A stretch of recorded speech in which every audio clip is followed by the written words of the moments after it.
Dr. Cathy Hoshauer is going to come and speak with us now. She's a pediatrician of 30 years, and more than a pediatrician, she was our children's pediatrician for a long time. And now, as a family nurse practitioner myself, when I have children in front of me, I often find myself just regurgitating the words that I've heard from Dr. Hoshauer. Much to my family's chagrin, she retired, and we have found someone else that we love. But, she's been a pediatrician for 30 years. Since 1990, she has been a provider of medical evaluations for child victims of sexual abuse in Lancaster County. She was instrumental in creating the Lancaster County Children's Alliance, our nationally accredited child advocacy center. She's going to come and speak with us on the signs and lack of signs in sexual abuse. Can you hear me if I don't wear that? Because I'd rather not stand behind there because I'm so short, even though I'm wearing heels. If you can't hear me, I'll wear it and stand back there.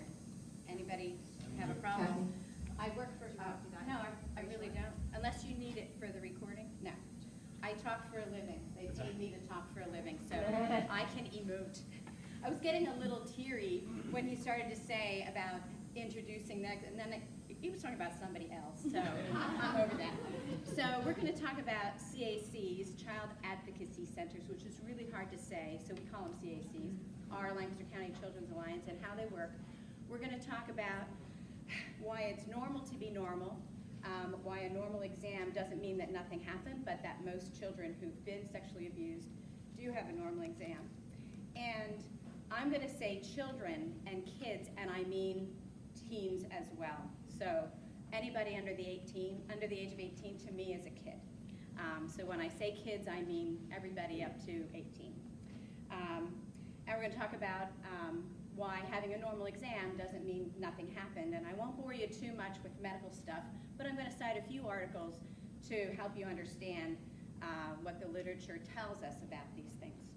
So our CAC, the Lancaster County Children's Alliance, is a way to bring together all of the important professionals who deal with, from the different agencies who deal with a child's case of abuse. And it's a child-centered model, so the child's needs go first. So it brings together children and youth, law enforcement, the district attorney's office, the Sexual Assault Center, Prevention and Counseling Center at the Y, other mental health professionals, a family advocate. We all come together around the child so that the child doesn't have to tell their story to all these different people, minimizes the number of times they have to tell their story and the number of people they need to interact with. So the way it works is a child is referred to us by children, youth, or law enforcement, and they come to us with their non-offending parent. When I was practicing this for my husband, stay under 14 minutes, he's like, I never heard that word before, non-offending parent, so I'm just going to slow down and say non-offending parent. You understand what I'm talking about? The supporting person who brings the child has nothing to do with the abuse, we assume. The non-offending parent brings the child, and the child meets with our forensic interviewer. The forensic interview is observed by law enforcement, the detective, and the caseworker from children and youth, and anybody else who's important, if there's a foster care worker or whoever else is important in the case. They observe the child through closed-circuit television, watching the interview. So everybody gets the information they need, and the child's only having to tell their story one time. During the time that is happening, it's also being recorded, and that DVD is given to the district attorney's office, and that can be shown in court. The jury can see the child's disclosure that first time in that setting. While that's happening, our family advocate meets with the family and determines if there's any mental health concerns that need to be addressed, referrals for food or shelter, transportation, education problems, medication that they need, and helps to fill in the holes of a family that may be in crisis. And then I meet with the family, with the parent, and get a medical history, a social history, and educational history so that I can make a medical decision about the child's health, and specifically if they have any symptoms that are concerning to the parents, if the child has been complaining of anything or the parent noticed anything about their child that they're concerned about. After the child's done with their interview, then I talk to them privately, and that's not observed by anybody and not recorded. And I'll clarify with them any medical concerns that their parent brought up, anything that they might have brought up during their interview with the forensic interviewer. Ask them a little bit more about, explain to me what you meant when you said that something hurt or whatever. And then I tell them they're going to get a checkup.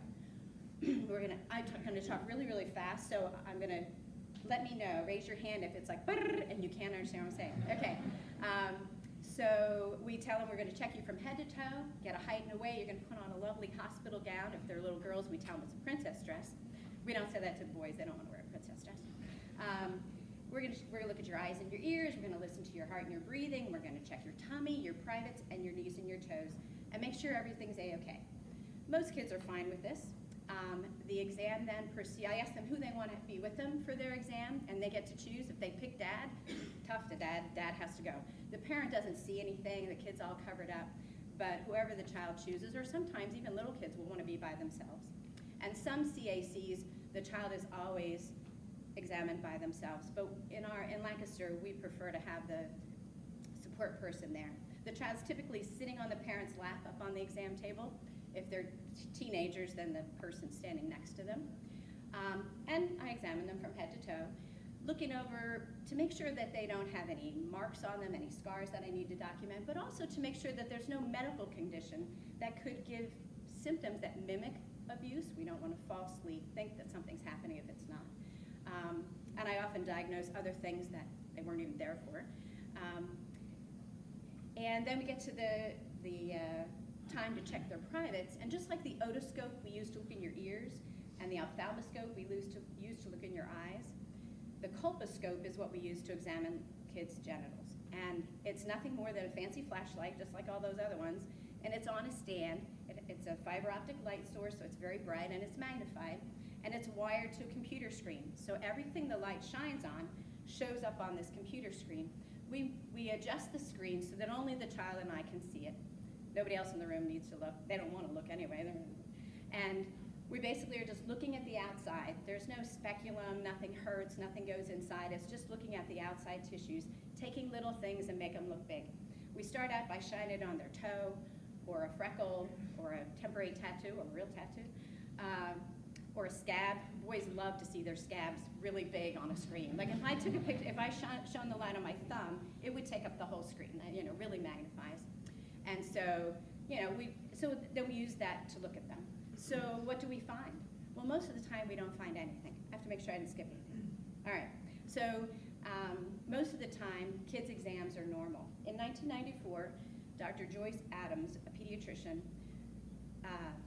published an article that became a landmark article. I thought he was telling me your time's almost up. We turned the clock, no. I thought he turned the clock off, yes, no. Okay, so the article is entitled, "It's Normal to be Normal." So we've only been using the colposcope to examine children since like 1985. So this is a relatively young field. And so there wasn't a lot in the literature to tell us what it is we're supposed to be looking at. So this article, she took 236 legally confirmed cases of abuse, which means that 236 children whose perpetrators had been convicted of the molest, and looked at their exams. Well, only 20 of the kids were seen within 72 hours of the last episode. Most were seen weeks, months, years after it had happened. And only 30 children of the 236, and 215 were girls, the rest were boys, but only 30 kids had anything to find on exam that could at least suggest that something had happened to them. The vast majority had normal exams. So her conclusion was that findings are few, and any changes that might have resulted acutely healed and sometimes become very subtle or are gone completely. So then in 2002, Dr. Astrid Hayer, another pediatrician, she compiled the results of 2,384 children who'd been abused. Only 4% of them had definitive evidence of genital trauma. So 96%, I don't know, I'm getting choked up. It's because I looked at these little boys. They're growing up. Anyway, so, okay, get back. Okay, but what you need to understand is a normal exam, I'm just not gonna look at it. A normal exam doesn't mean that nothing happened. So Dr. Nancy Kellogg presented an article of 36 teenage pregnant girls that were sexually assaulted. So pregnant teenagers who were sexually assaulted that were evaluated in her CAC. Only 2 of them had definitive evidence of trauma. They were pregnant. We don't have to go into what we think might have happened, but they were pregnant, whether it was a result of the abuse or they were already pregnant before they were assaulted. One of the girls, so 34 had normal exams or non-specific changes. So one of the girls with a normal exam, this was her second pregnancy. The first was delivered by C-section, but now she's pregnant twice, normal exam. One of them had had a miscarriage 2 weeks prior to the examination and a DNC 2 weeks prior to the examination, normal exam. So a normal exam doesn't mean nothing happened. So most exams are normal after both consensual sex and after abuse. So how can that be? Well, there is this myth that there's some kind of barrier, like when you go into a fancy hotel and there's that piece of paper across the toilet letting you know that it's clean and no one's ever used it. Nothing in our bodies is designed to break the first time it's used, and our genitals are no different. So there is this myth that, and doctors without expertise will also think that they can tell a virginal state by examining a woman. And it's just not true. You can't tell by looking. Don't tell our teenage daughters, but you can't tell by looking if someone has had sex or not. The other factor is that kids don't tell when it happens, right? They tell weeks, months, years later. And think about your own body. If you have a scar on your body that you've had all your life, when you first had it on your outside skin, it was a big gash. You cut yourself with a knife, you fell off your bike, you had a big open wound that scabbed and then filled in and created a scar. But even over time, that scar has gotten smaller and smaller and has faded and softened, and you can hardly remember, was it on this eyebrow or this eyebrow? I forget. Well, the skin inside our bodies is different than our outside skin. So think about the inside of your mouth. You bite your cheek and it hurts like the dickens, your eyes water. Next day, you can't even find it. You eat a piece of pizza that's too hot, burn all the taste buds off your tongue and the roof of your mouth. Maybe the next day you think, oh yeah, that was a little uncomfortable. The following day, completely normal, right? And the same kind of skin is at the other end of our bodies. So that skin heals by regenerating labile cells. They just rapidly regenerate themselves. They replace each other. They don't get scarred. They don't get scabs. They don't get filled in and create that same kind of scar that you have on your outside of your body. So it has a very rapid healing process. Think about a little kid. If you're a parent, you may remember a time where your child passed a huge poop that was like the size of a baseball. And it might have hurt at the time, but the next day the kid's fine, even if there was bleeding. If we looked the next day, it would be fine. Examining boys, obviously there's not as much to look at, but less than 1% of boys or girls in that matter have any findings when they've been sodomized. It's really a very forgiving part of the body that heals up very quickly. So if the child tells within a day or two of it happening, we might see redness or swelling or a scratch or something like that. But if they're telling weeks later, all of those acute changes will have healed. We won't have seen them. The only thing that we're going to see is something that healed to a scar, something that was such a huge injury that it bled and was painful for days, and that's just not typical of child sexual abuse, which makes it different from an acute rape.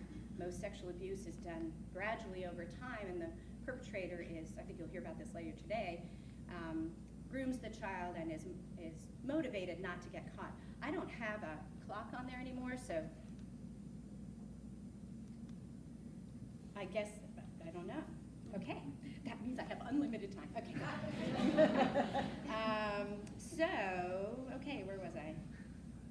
The other factor is that puberty changes everything. 1 minute. Okay. I never should have said anything.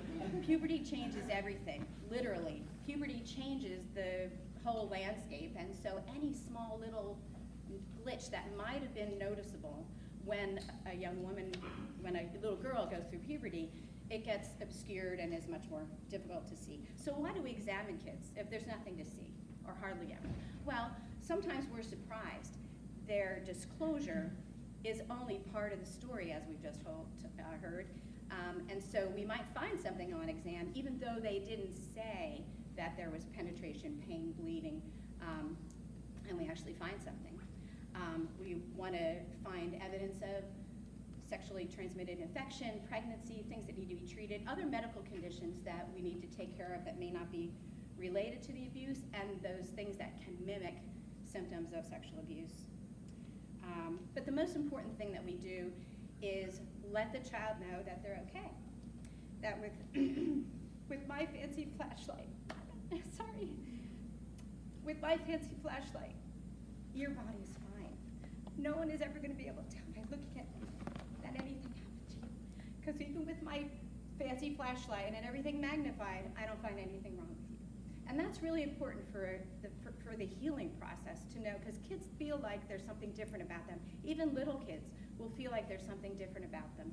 When girls go through puberty, the changes of puberty can be, in their minds, a result of what happened to them. Like, this is happening because of what happened to me. No, it happens to everybody. So it's very educational.